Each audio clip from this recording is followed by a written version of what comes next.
Mm, mm, mm, mm. Mm, mm. Such a beautiful woman. La la la la. Wow, just so beautiful.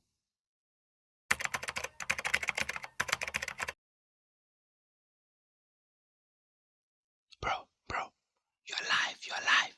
Oh shit. Um, um, close it, close. Roll the intro.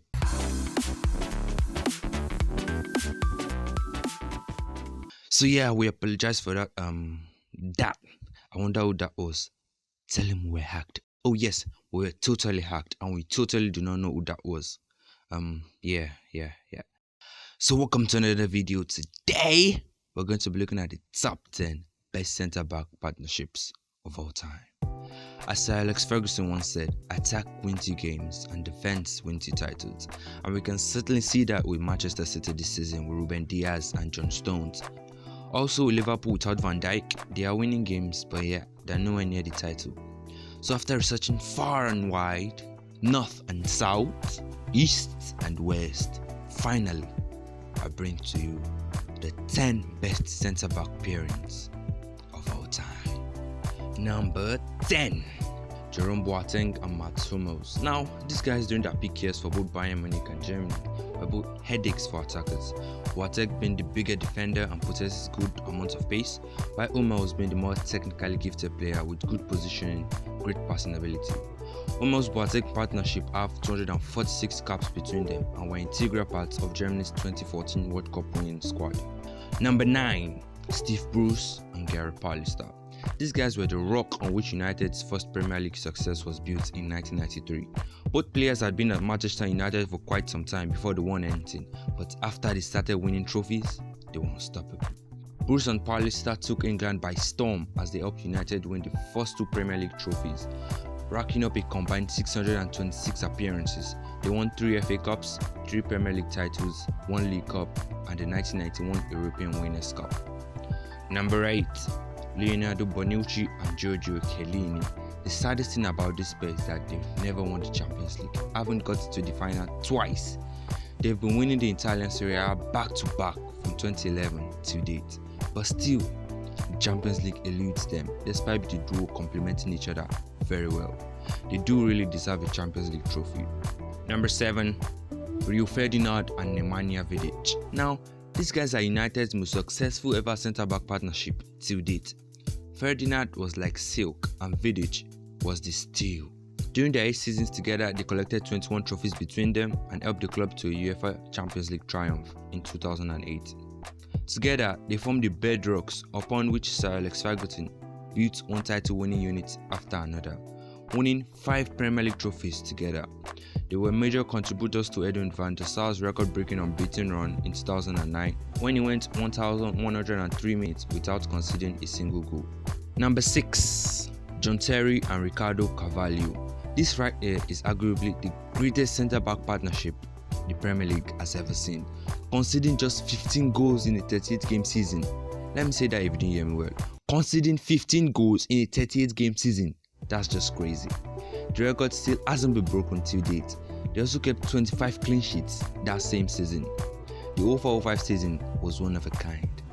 They have won 3 Premier League trophies together and they have won the Champions League, John Terry with Chelsea and Ricardo Carvalho with Porto. Now that we are at the halfway point, I would like to tell you, if you have enjoyed the video so far, please subscribe, like the video, and if you don't subscribe, me and my subscribers are coming to attack you. We might just be 148, but think about it. Can only you, one person, fight against 148 people at once? No. So yeah, you kind of have to subscribe now. Number 5, Carlos Puyol and Gerard Piqué. Puyol and Piqué was a partnership made of 2 different personalities. Puyol being more rugged, carrying in your face aggression, while Piqué was sort of the defender that was cool, collected, and technically sound. This duo was yet another pair which complemented each other.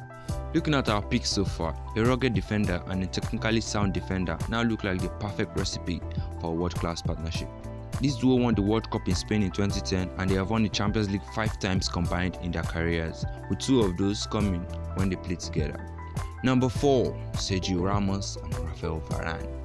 Now, this was one of the most difficult picks on this list because the Ramos-Pepe partnership was also one of the best the world had ever seen. But both Ramos and Varane are World Cup winners with their respective countries, so I kinda had to pick Varane. While Pepe is a very aggressive defender, Varane has good recovery abilities. He allows the defensive line to play higher, he allows his fullbacks to push on, he allows his partner to gamble just because he can cover territory in a way other players can't. And I think we all know of Sergio Ramos' qualities. I don't need to say much about him. His records speak for themselves, honestly. The pair have won the Champions League trophy 4 times together, and they have won many more trophies for Real Madrid. Number 3, Franco Baresi and Alexandro Costacurta. Baresi had been in AC Milan for 10 years before Costacurta broke into the first team, and they both went on to form a legendary defense for AC Milan. The duo held opponents in the European Cup finals to 2 consecutive clean sheets. Let me explain that if you didn't get somewhere. They played a final this year, kept a clean sheet. The next year, they also kept a clean sheet. Oh my god, that is absolutely mad. After their European triumph, the pair led AC Milan to 4 consecutive Serie A titles. These players are partly the reason why we think that central defenders' careers can last than most players on the pitch. Baresi retired from the game in 1997, while Costacurta stuck around until 2007.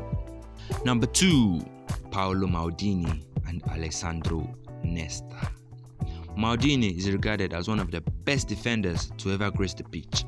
Maldini was the defender who gave AC Milan leadership, while Nesta was one of the best technical defenders to ever grace the game.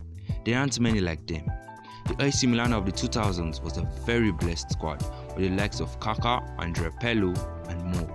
The 2 pillars of success to that squad was Alessandro Nesta and Paolo Maldini. They were the 2 best central defenders in the world at that time, and they helped Milan to 2 emphatic Champions League triumphs in 02-03 and 06-07. These 2 weren't only a force as a unit, but arguably the best defenders in Europe in their individual selves.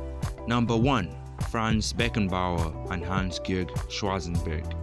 First, I'd like to state the fact that Beckenbauer has won the Ballon d'Or. Do you know how crazy that is? To win the Ballon d'Or as a defender, and he didn't do it only once, he did it twice. Did you hear me well? Let me adjust the mic if you didn't hear me well. He won the Ballon d'Or twice. Arguably the greatest German footballer of all time, Franz Beckenbauer is widely regarded as the best defender ever. While he had a great career, he could not have done it without his partner in crime for Bayern Munich and West Germany, Hans-Georg Schwarzenberg. Beckenbauer was as good at attacking as he was at defending. Regularly making runs into the midfield and breaking up attacks, he could only do that because he had a monster of a defender next to him. Schwarzenberg knew his job, stay deep and defend while his partner was breaking the barriers of football. The pair joined forces in 1966 with Bayern and they went on to win 4 Bundesliga titles. During that time, they also won the World Cup with Germany, or at that time, West Germany. So sadly, we've come to the end of this list. I know you would like to see more, so yeah, subscribe to see more, hit the like button, and you never know what video I'm uploading next. Anyway, stay safe and peace.